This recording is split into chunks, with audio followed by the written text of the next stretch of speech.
Hare Krishna, Hare Krishna, Krishna Krishna, Hare Hare, Hare Rama, Hare Rama, Rama Rama, Hare Hare. Hare Krishna. जय जय श्री चैतन्य, जय हो नित्यानंदा, जय अद्वैत चंद्र, जय गौर भक्त वृंदा।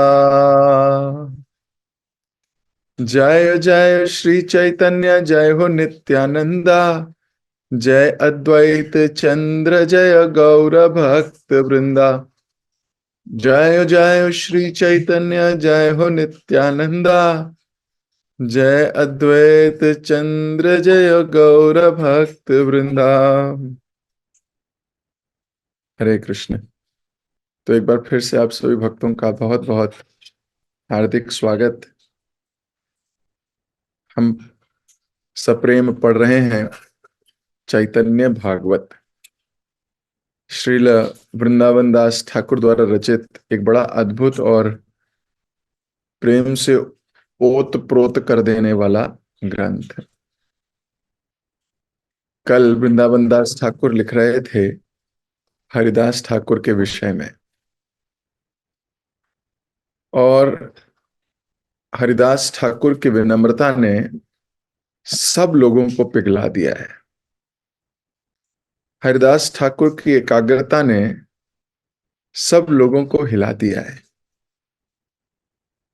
हरिदास ठाकुर की एक चित्त कृष्ण भक्ति ने पाषाण हृदय तक कमजोर कर दिए हैं, पिघल के एकदम मोम हो गए हैं। हरिदास ठाकुर कह रहे थे कि मेरे पे इतने कोड़े इसलिए मारे गए, मुझे इस परिस्थिति में इसलिए डाला गया क्योंकि मैंने निंदा सुनी है। निंदा सुनने वाले को तो नरक में जगह मिलती है। मेरे भगवान इतने दयालु हैं कि मुझे बस 20-22 मार्केट में पिटवा के ही ठीक कर दिया। ये हरिदास ठाकुर के भाव है। जो गंभीर लोग होंगे उन्होंने अपने जीवन में झांक के देखा होगा कि कहीं हमने तो नहीं सुनी, कहीं हमने तो पास्ट में ऐसा कोई कार्य नहीं किया। ये गंभीरता की निशानी है। अगर किया है तो अभी प्रायश्चित करने का समय है। अभी कर लिया ठीक है, नहीं तो आगे जाके बहुत कष्ट का सामना करना पड़ सकता है। तो हरिदास ठाकुर ने ये विचार रखकर सब भक्तों को एक दिव्य आनंद प्रदान किया, एक सोच प्रदान की, और आने वाले सैकड़ों सालों तक जो जो हरिदास ठाकुर के इस व्याख्यान को सुनेगा वह निंदा से बचने का प्रयास करेगा।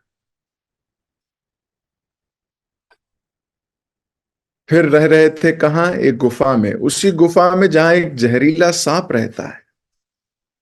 उस सांप के विष की दुर्गंध इतनी थी कि जो कोई हरिदास ठाकुर से मिलने आता था चिंतित हो जाता था। हरिदास ठाकुर के लिए चिंता होने लगती थी। एक दिन सबने मिलके हरिदास ठाकुर को कहा, आप ये गुफा छोड़ दीजिए। हरिदास ठाकुर ने कहा, मैं तो बहुत दिन से रह रहा हूं यहां, कुछ नहीं हो रहा, लेकिन आप सबकी प्रसन्नता के लिए मैं कल चला जाऊंगा। अगर कल तक सांप यहां से नहीं गया तो मैं चला जाऊंगा। तो कई बार भक्तों की प्रसन्नता के लिए बहुत कुछ करना पड़ता है। वास्तविकता यह है, चैतन्य चरितामृत में कृष्णदास कविराज गोस्वामी, जो कि चैतन्य चरितामृत के रचयिता हैं, वह चैतन्य भागवत के रचयिता यानी कि वृंदावन दास ठाकुर के विषय में श्लोक लिखते हैं। वैसे तो कई श्लोक लिखे, लेकिन मेरे दिल के बड़ा करीब है ये श्लोक। वैष्णवेरा गुणग्राही ना देखी दोष, काया मनोवाक्या करे वैष्णव संतोष। तो ये कृष्णदास कविराज गोस्वामी ने वृंदावन दास ठाकुर के विषय में लिखा कि ऐसे वैष्णव हैं गुणग्राही, केवल गुण देखते हैं, दोषी नहीं देखते किसी का। और अपने तन से काया, अपने मन से मन, और वाक्य अपने शब्दों से वैष्णवों को संतुष्ट करने का प्रयास करते हैं। तो जिसको ये कोड समझ में आ गया है कि जीवन में कृष्ण संतुष्ट होंगे या नहीं होंगे, हम विग्रह से जाके नहीं पूछ सकते। और कई अगर बहुत उच्च कोटि के भक्त हैं तो विग्रह उन्हें बोल भी देंगे, लेकिन हम में तो नहीं बोलते। तो हम कैसे जाने कि कृष्ण प्रसन्न है? तो जब हमारे गुरुजन, हमारी अथॉरिटीज जब प्रसन्न है, इसका मतलब कृष्ण भी प्रसन्न है। यस्य प्रसादात भगवत प्रसादो, यस्य अप्रसादान ना गति कतौपि। बहुत सरल है। कई लोग वहम में जीना चाहते हैं, नहीं नहीं कृष्ण मेरे से प्रसन्न होंगे, भले वैष्णव नाराज हैं। ऐसा नहीं हो सकता, ये पॉसिबल नहीं है।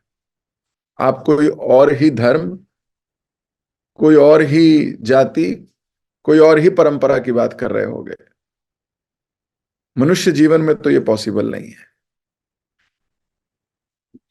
पॉसिबल ही नहीं है। ये आपके मन का केवल भ्रम हो सकता है कि मेरे कृष्ण मुझसे खुश हैं, अगर वैष्णव या आपकी अथॉरिटीज आपसे नाराज है तो पॉसिबल नहीं है। इसलिए हमें बड़े फूक फूक के कदम रखना चाहिए। तो यहां पर वैष्णव संतोष, सारे भक्तों की प्रसन्नता के लिए हरिदास ठाकुर कह रहे हैं मैं छोड़ दूंगा ये जगह, आप लोगों की प्रसन्नता है तो। अब ये ना तो अथॉरिटीज हैं उनकी, ये तो परम मित्र गण हैं। ये वो लोग हैं जो हरिदास ठाकुर से प्रेम करते हैं। हम किसी को प्रेम करें अच्छी बात है, लेकिन कोई जब हमें प्रेम करता है ना, उसके आगे बिक जाता है भक्त। हम जिससे प्रेम करते हैं हो सकता है हम ना बिकें, लेकिन जो हमें प्रेम करता है, जब ये फील हो जाता है कि हमें बहुत प्यार करता है, फिर हम ऑलमोस्ट बिक जाता है व्यक्ति उसके लिए। तो ये सारे भक्त चिंता कर रहे हैं उनकी।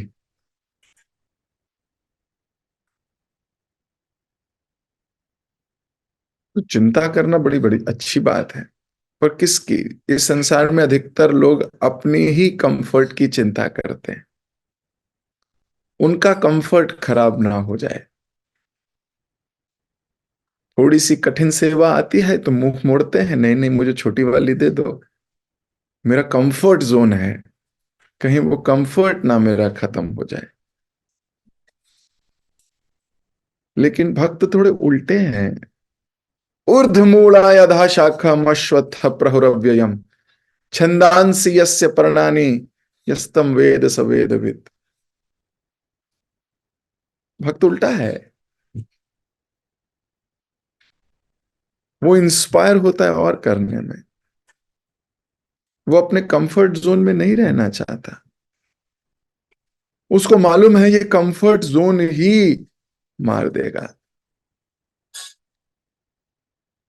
किसी भी वैष्णव के सामने अगर कोई पहली चुनौती है भक्ति में, तो वो है उसका कंफर्ट जोन। पहली चुनौती। हम रामायण में सुंदरकांड में पढ़ते हैं, हनुमान जी जब भगवान राम की सेवा के लिए निकले थे, तो पहली चुनौती मनार्क पर्वत आई थी। और उस पर्वत ने कहा था बहुत देर से चल रहे हो, थोड़ा रेस्ट कर लो, थोड़ा रुक जाओ, विश्राम कर लो, थोड़ा जल पी लो, बैठो मेरे ऊपर। और हनुमान जी ने उस चुनौती का कैसे सामना किया था?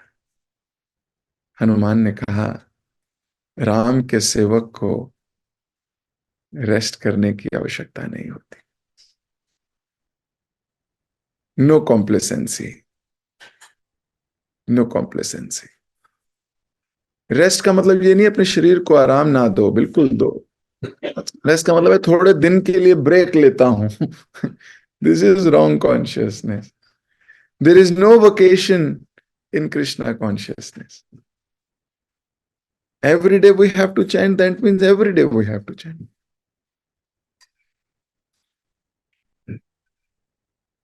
और फिर हरिदास ठाकुर उनको कह रहे थे, व्यर्थ की बातों में आप अपना समय मत लगाओ। प्रत्येक क्षण इंपॉर्टेंट है। हमें क्यों नहीं हर क्षण की इंपॉर्टेंस पता लग रही? क्यों? जो चीज की कमी होती है ना, उस चीज की इंपॉर्टेंस पता लगती है। हमें ऐसा लगता है हमारे पास बहुत सारा समय है, प्रचुर मात्रा में है हमारे पास। जैसे मुझे याद है, जब हम कॉलेज जाया करते थे तो तकरीबन जेब में 100 रुपया ही हुआ करता था, जिसमें से 40 रुपए की टिकट बस की जाने की होती थी, 40 रुपए की आने की होती थी। अब हमें पता है 100 रुपए में पूरा दिन बिताना है, और जिसमें से 80 रुपए तो ट्रांसपोर्ट के लग जाएंगे। एक एक रुपए की कीमत पता होती थी, एक एक रुपए की। कैसे खर्चा करेंगे, कौन सी बस में बैठेंगे। कुछ बड़ी अच्छी बसें भी चलती थी, उनकी टिकट महंगी होती थी। उन बस में नहीं जा सकते, पैसे खर्च हो जाएगा ज्यादा। वहां जाके कुछ खाना भी है, हो सकता है कुछ लेना पड़ जाए, तो बड़ी कटौती। जब कमी है तो आप एक एक रुपए का हिसाब रखोगे। सच्ची बात है। हमें एक एक रुपए की कीमत पता है।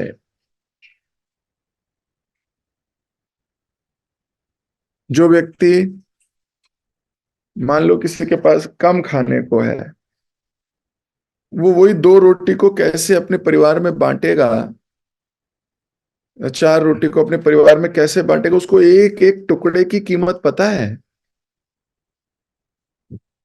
एक एक टुकड़े की कीमत पता है।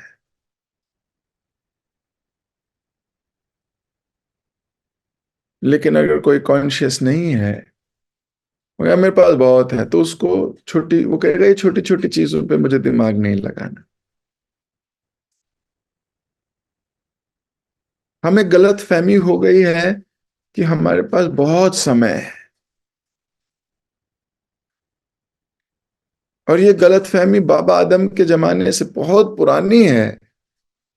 यक्ष ने जब युधिष्ठिर महाराज से पूछा, इस संसार का सबसे बड़ा अचंबा क्या है, तो युधिष्ठिर महाराज भी यही कह रहे थे, अहुआनि भूतानि यच्छन्ति यमालयम।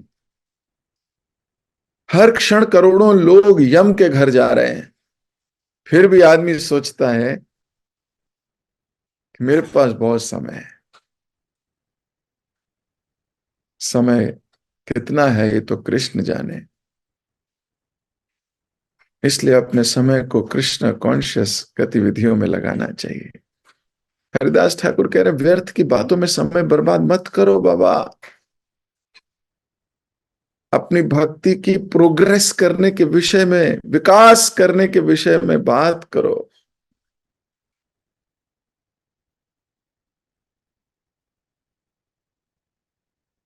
ब्राह्मणों और हरिदास ठाकुर की बातों के बीच सूर्य अस्त होने लगा। तभी एक विस्मयकारी घटना हुई। सबकी आंखों के सामने वह सांप अपने बिल से बाहर आया।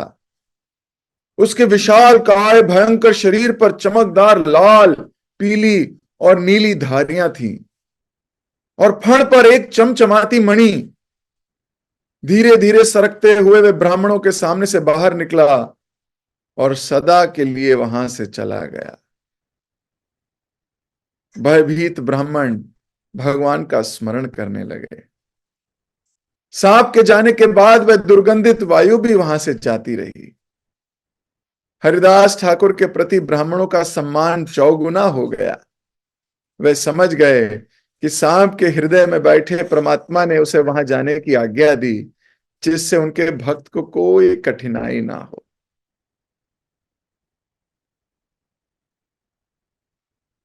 तो हरिदास ठाकुर ने कहा था, मैं कल चला जाऊंगा अगर ये सांप नहीं गया तो।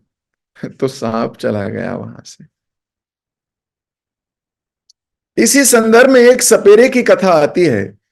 एक दिन एक धनी व्यक्ति के आंगन में एक सपेरा आया। संगीत और मंत्र उच्चारण के साथ वह सपेरा नृत्य करने लगा। उसी समय हरिदास ठाकुर वहां से गुजर रहे थे।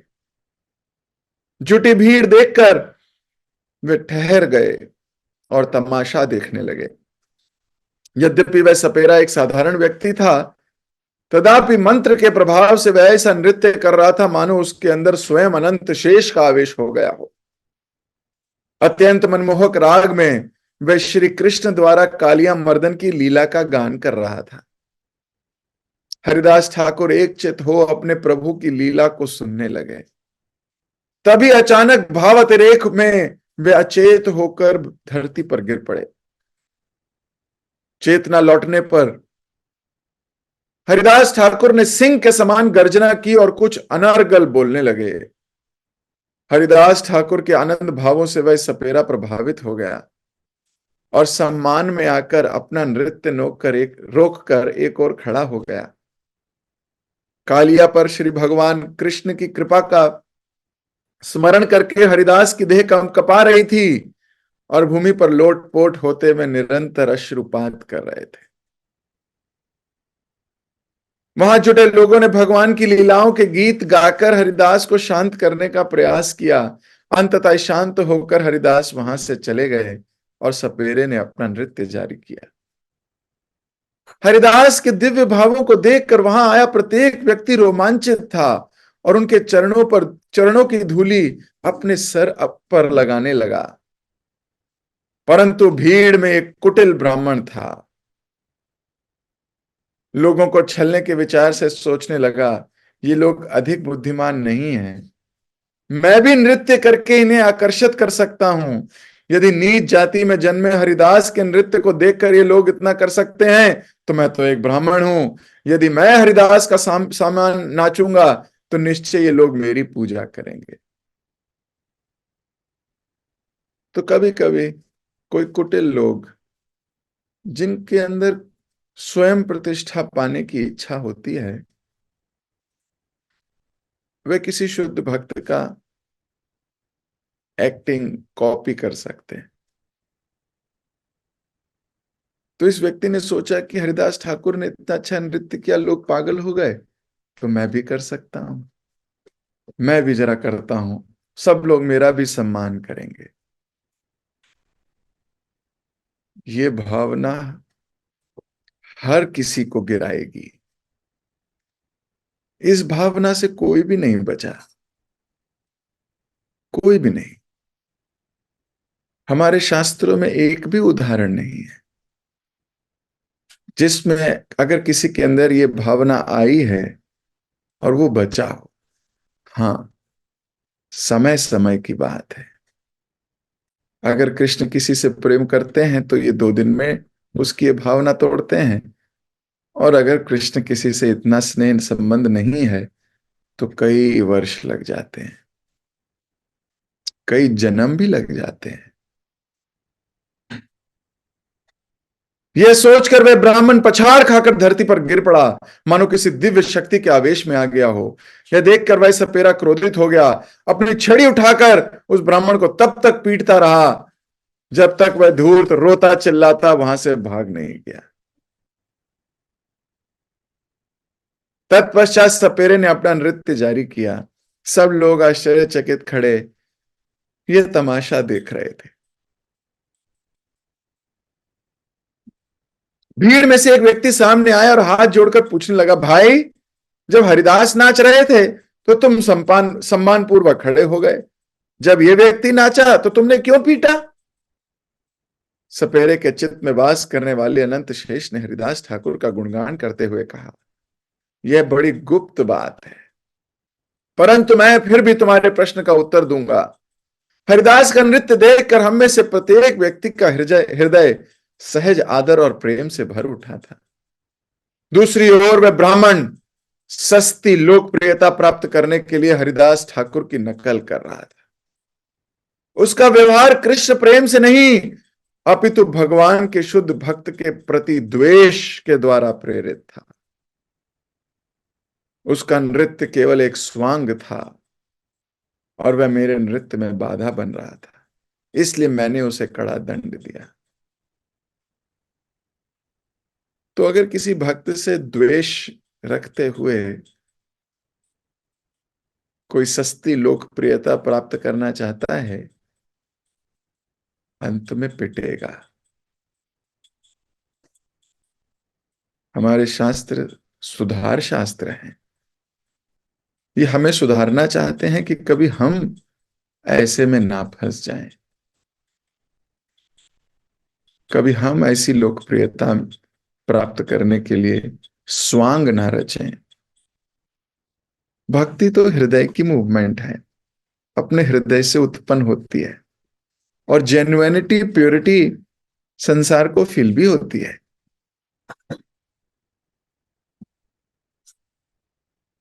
तो वो व्यक्ति हरिदास ठाकुर की नकल करना चाहता था कि मैं भी इनकी तरह फेमस हो जाऊंगा, लेकिन हर व्यक्ति का व्यवहार अलग है। कृष्ण सबके हृदय में विराजमान है। भगवान श्री कृष्ण के चरणों पर शुद्ध भक्ति प्राप्त करने के लिए व्यक्ति को शुद्ध तथा कपट रहित बनना होगा। जब तक कपट हृदय में रहेगा तब तक शुद्ध भक्ति कहां, और जब तक शुद्ध भक्ति नहीं तब तक कृष्ण के साथ ये संबंध एक औपचारिकता बन के रह जाएगा। इस संबंध में ये वन साइडेड लव नहीं है। It is not one sided love. Krishna reciprocates. भगवान बोलते हैं, ये यथा माम प्रपद्यते। भगवान रेसिप्रोकेट करते हैं अपने भक्तों के साथ, नित्य लीला करते हैं, ये बात भी सच है। लेकिन व्यक्ति को कपट रहित होना होगा। नो कपट, आर्टिफिशियल ड्रामा नहीं, सहज स्वभाव, सहज। ये हम सबके लिए एक सीख है।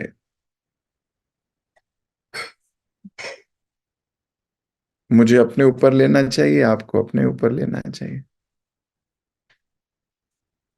अभी हम सब शुद्ध नहीं है, मैं तो नहीं हूं, आप सब में से तो बहुत से भक्त हैं।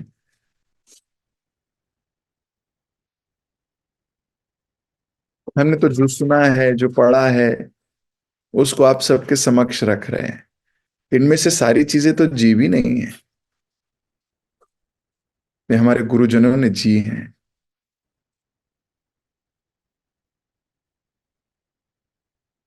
इसलिए हमें अपने ऊपर ये पूरा प्रयास करना चाहिए कि शुद्ध भक्ति कपट रहित होती है। तो वो ढोंगी जब हरिदास ठाकुर की नकल कर रहा था तो अंततः उसे कुछ नहीं मिला, और हरिदास ठाकुर को वो जेन्युइन सम्मान मिला। हरिदास ठाकुर का नृत्य देखने से व्यक्ति भौतिक बंधन से मुक्त हो जाता है। वे प्रत्येक प्राणी के प्रति दयालु तथा स्नेहिल हैं। जब जब भगवान अवतार लेते हैं तब तब वे उनके साथ आते हैं। यहां तक कि स्वप्न में भी वे भगवान के प्रति अपराध नहीं करते। हरिदास ठाकुर के साथ एक क्षण का संग भी व्यक्ति को शुद्ध करके भगवान श्री कृष्ण के चरण कमलों का आश्रय प्रदान कर सकता है। हरिदास ठाकुर की जय। हरिदास ठाकुर ने भगवान की आज्ञा से मुसलमान परिवार में जन्म लिया, जिससे वे हम सबको शिक्षा दे सकें कि जाति, जन्म, वंश सब मोह है, सब माया है। भगवान के भक्त का जन्म निम्न जाति में भी क्यों ना हुआ हो, फिर भी वह सदैव पूजनीय है। यही शास्त्रों की शिक्षा है। और यदि कोई व्यक्ति उच्च कुल में जन्म लेकर भी भगवान का भजन नहीं करता तो उसका जीवन व्यर्थ है। इन कथनों के तत्व को सिद्ध करने के लिए हरिदास ठाकुर ने निम्न कुल में जन्म लिया। इसी तथ्य को सिद्ध करने के लिए पूर्व काल में प्रहलाद महाराज ने भी असुर कुल में जन्म लिया था। अंत में सपेरे ने कहा, ना तो हजारों मुखों से हरिदास ठाकुर के अद्भुत गुणों का बखान किया जा सकता है और ना ही हजारों कानों से सुना जा सकता है। आप सब बहुत भाग्यशाली हैं। आपके प्रश्नों ने मुझे एक शुद्ध वैष्णव के विषय में बोलने का सुअवसर दिया है और आप सबको उसके विषय में सुनने का। आह, यह है रस। जब हम किसी वैष्णव के विषय में बोलते हैं तो हम स्वयं शुद्ध होते हैं, और जब हम सुनते हैं तो भी हम स्वयं शुद्ध होते हैं। तो ये सुनना और कहना, ये शुद्धिकरण का प्रोसेस है। हम जीवन में कैसे शुद्ध होंगे? शुद्ध वैष्णव की कथा सुनकर, शुद्ध वैष्णव का गुणगान कर कर हम स्वयं शुद्ध हो सकते हैं। लेकिन यह गुणगान ईर्ष्यालुओं के बीच में नहीं होना चाहिए। ईर्ष्यालु तो सुन नहीं पाएगा।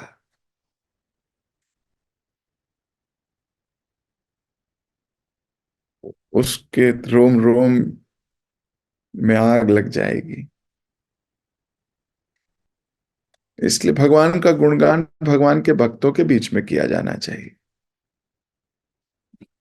उसी प्रकार ये सपेरा कह रहा है कि मुझे शुद्ध वैष्णव के विषय में कुछ कहने का अवसर मिल रहा है, बड़ा भाग्यशाली हूं मैं। ये थोड़ी देर का मेडिटेशन भी आपको पवित्र करता है। थोड़ी देर का मेडिटेशन भी। हमारे अपने हृदय की गहराइयों में हमने बड़ी सारी इच्छाएं पाल रखी हैं।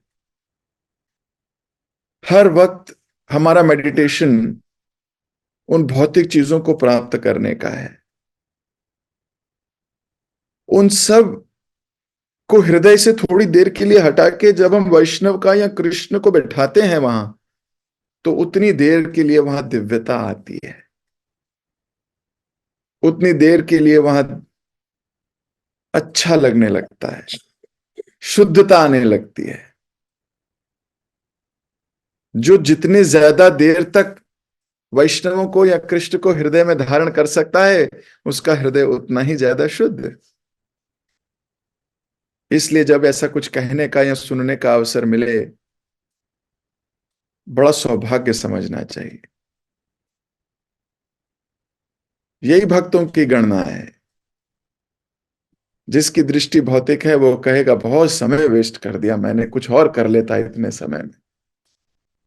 और जो भक्त है वो कहेगा बहुत समय इन्वेस्ट किया मैंने, अब और भी जितना समय बचा है वो भी कर दूंगा इन्वेस्ट।